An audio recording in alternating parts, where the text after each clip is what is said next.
ಎಲ್ಲರಿಗೂ ನಮಸ್ಕಾರ. ನಿಮಗೆ ಪ್ರೆಗ್ನೆನ್ಸಿ ರಿಲೇಟೆಡ್ ಕನ್ಫ್ಯೂಷನ್ಸ್ ಇರುತ್ತೆ, ಏನೆಲ್ಲ ತಗೋಬೇಕು, ಏನೆಲ್ಲ ಸೇಫು, ಏನೆಲ್ಲ ಅನ್ಸೇಫು ಅಂತ ಹೇಳಿ. ಅದರಲ್ಲಿ ನಾನು ಇವತ್ತು ಬಂದು ನಿಮಗೆ ತಿಳಿಸ್ಕೊಡ್ತೀನಿ. ಕೊಕೊನಟ್ ವಾಟರ್ ಅಂದರೆ ಎಳೆನೀರು ಪ್ರೆಗ್ನೆನ್ಸಿಯಲ್ಲಿ ತಗೋಬೇಡ ಅಂತ. ಎಷ್ಟೋ ಜನ ಎಳ್ನೀರನ್ನ ಕುಡುದೇ ಇಲ್ಲ ಪ್ರೆಗ್ನೆಂಟ್ ಇರೋರಿಗೆ. ಯಾಕೆ ಅಂತ ನಂಗೆ ಗೊತ್ತಿಲ್ಲ, ಬಟ್ ಎಳ್ನೀರು ತಗೋಬೇಕಾದದ್ದು ಎಷ್ಟು ಇಂಪಾರ್ಟೆಂಟ್ ಅಂತ ಮಾತ್ರ ನಾನು ನಿಮಗೆ ಹೇಳ್ತೀನಿ. ಎಷ್ಟು ಇಂಪಾರ್ಟೆಂಟ್ ಅಂದ್ರೆ ಎಳ್ನೀರು ತಗೊಳ್ಳೋದ್ರಿಂದ ನಿಮ್ಗೇನು ಸುಸ್ತಾಗ್ತಿರುತ್ತಲ್ಲ ಅದು ಆಗೋದಿಲ್ಲ. ಅಥವಾ ಆಮೇಲೆ ನಿಮ್ಗೆ ಎಲೆಕ್ಟ್ರೋಲೈಟ್ ಬ್ಯಾಲೆನ್ಸ್ ಆಗುತ್ತೆ. ಎಲೆಕ್ಟ್ರೋಲೈಟ್ ಬ್ಯಾಲೆನ್ಸ್ ಅಂದ್ರೆ ಚಕ್ರ ಬರ್ತಿರೋದು, ಈ ತರ ಸಂಬಂಧಿತ ನಿಮ್ಗೆ ಯಾವುದು ಬರುವುದಿಲ್ಲ.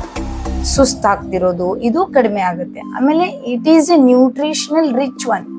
ನೀವು ನ್ಯೂಟ್ರಿಷನ್ ಹೇಗೆ ನೀವು ಸಪ್ಲಿಮೆಂಟೇಶನ್ ಆಗಿ ನೀವು ತಗೋತೀರಾ, ಅದೇ ರೀತಿ ಇದು ನ್ಯೂಟ್ರಿಯೆಂಟ್ ರಿಚ್ ಇರುವಂತದ್ದು. ಸೊ ಮತ್ತೆ ನಿಮ್ಗೆ ಇನ್ನೂ ಏನಾಗುತ್ತೆ ಅಂತಂದ್ರೆ ಡೈಜೆಷನ್ ತುಂಬಾ ಚೆನ್ನಾಗಾಗುತ್ತೆ. ಅಂದ್ರೆ ತಿಂದಿರುವಂತ ಆಹಾರ ಡೈಜೆಷನ್ ಆಗುತ್ತೆ. ಮೊದಲೇ ಈ ಮೂಡ್ ಸ್ವಿಂಗ್ಸ್ ಇರೋದ್ರಿಂದ ನಿಮ್ಗೆ ಸರಿಯಾಗಿ ತಿಂದಂತ ಆಹಾರ ಡೈಜೆಷನ್ ಆಗ್ತಾ ಇರಲ್ಲ. ಸೊ ಈ ತರ ನೀವು ಮಾಡೋದ್ರಿಂದ ಡೈಜೆಷನ್, ಎಳ್ನೀರು ತಗೊಳ್ಳೋದ್ರಿಂದ ಡೈಜೆಷನ್ ತುಂಬಾ ಚೆನ್ನಾಗಾಗುತ್ತೆ. ಆಮೇಲೆ it's energy boost. Energy boost ಹೇಗೆ ಅಂತಂದ್ರೆ ನೋಡ್ರಿ, ತುಂಬಾ ಸುಸ್ತಾದಾಗ ನೀವೇನ್ ಮಾಡ್ತೀರಾ, ಮೊದಲು ಹೋಗಿ ನಾರ್ಮಲ್ ಪರ್ಸನ್ಸ್ ತುಂಬಾ ಡಿಸೆಂಟ್ರಿ ಆಯ್ತಪ್ಪ ಅಂದ್ರೆ ನೀವು ಫಸ್ಟ್ ಪ್ರಿಫರ್ ಮಾಡೋದೇನು, ಎಳ್ನೀರನ್ನ. ಸೊ ಇದು ಅಷ್ಟೇ ಲಾಭ. ಪ್ರೆಗ್ನೆನ್ಸಿ ಟೈಮಲ್ಲೂ ನೀವು ಎಳ್ನೀರು ತಗೊಳ್ಳೋದು ಅಷ್ಟೇ ಉತ್ತಮ. ಸೊ ಪ್ರೆಗ್ನೆನ್ಸಿ ಟೈಮಲ್ಲಿ ದಯವಿಟ್ಟು ಎಳ್ನೀರನ್ನ ಅವಾಯ್ಡ್ ಮಾಡಬೇಡಿ. ಇದನ್ನ ತಗೊಳ್ಳೋದ್ರಿಂದ ನಿಮಗೆ ಬೆನಿಫಿಟೇ ಜಾಸ್ತಿ, ಲಾಸ್ ಅಂತೂ ಇಲ್ಲ.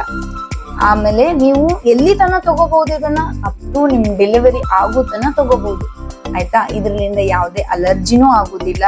ಆಮೇಲೆ ಮಗುವಿಗೆ ಅಸ್ತಮ ಬರ್ತದ, ನಿಮಗ್ ತಂಪಾಗ್ತದ, ಆ ತರ ಏನು ಇರುವುದಿಲ್ಲ. ನೀವು ಆರಾಮ್ಸೆ ಎಳ್ನೀರ್ನ ತಗೋಬಹುದು. ಎಲ್ಲರಿಗೂ ಧನ್ಯವಾದಗಳು. Yes, it's safe in pregnancy.